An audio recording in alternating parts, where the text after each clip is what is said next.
I've been looking at the book of Acts, the Acts of the Apostles.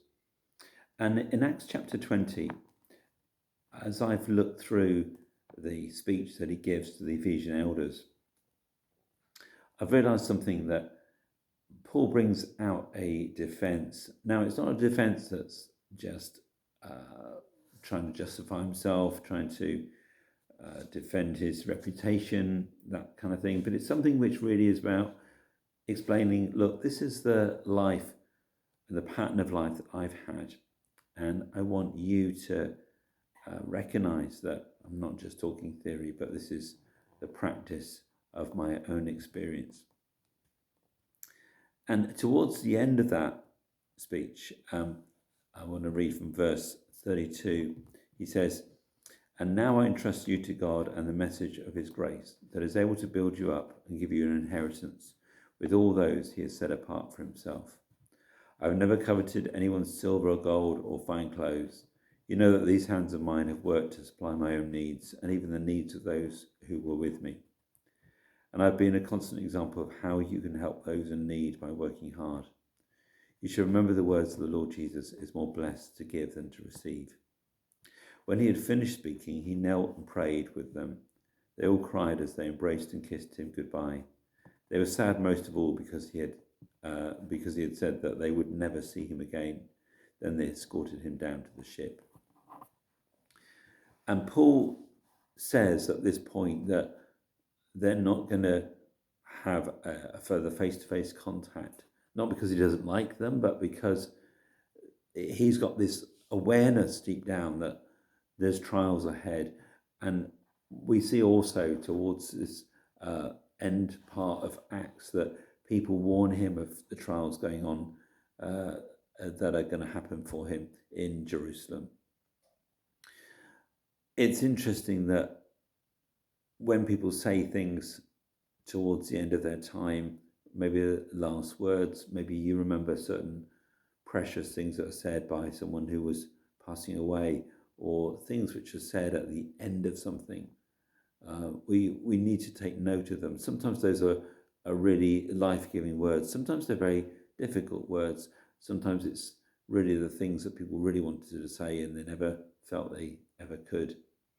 But if you think of the final speech of anybody, it's normally something which is remarkable, is notable, and it's also something where they're trying to get across the main points, the things that really matter to their heart, and the things which they hold very dear, and they want to make sure it's communicated well.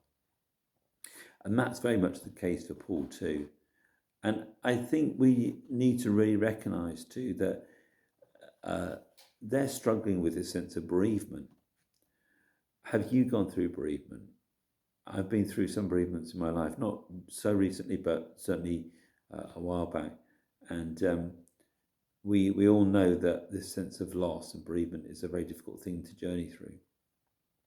For the Ephesians, it appears that at this point, they're actually starting to grieve that loss. It's becoming real, and what Paul's saying comes across as very real to him, and I think it must have come across very real to them, obviously, as well, by their response.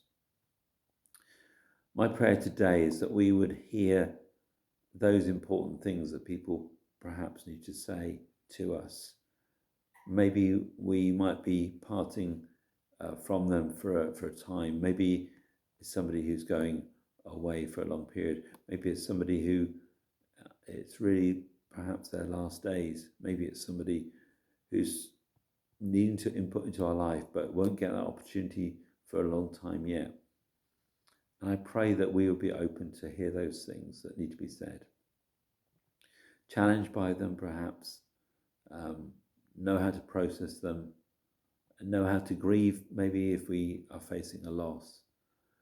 But also, in the midst of it, we will find God's grace, not so much faith in a person, even though they might be the most wonderful and dearest person that we could ever think of, but just this ability to trust God beyond that person's life, beyond that person's input, beyond that person's life story which speaks to us very strongly. And maybe you have those very wise people in your life that have spoken at different times. Maybe you're not in contact with them so much, that perhaps they passed on. Maybe you were in a church and you're not in that church now, and much later on you're in a very different situation or place in life. But are there things that someone said to you that you need to perhaps revisit as well?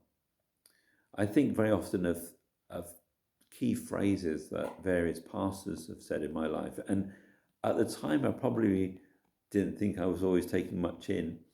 I wouldn't necessarily say that I was agreeing or liking them or got annoyed by something that they did or said or the way they were or whatever. And yet I often find myself reflecting on things they've said which have carried some weight and influence. And I think that's a good thing.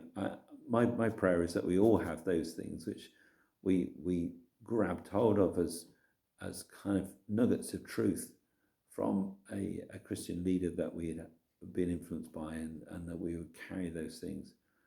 It's important. Those things are foundational for us very often. We need to make choices about who we listen to and where we receive from. But my prayer too is that we would hold on to that which is good. Many blessings.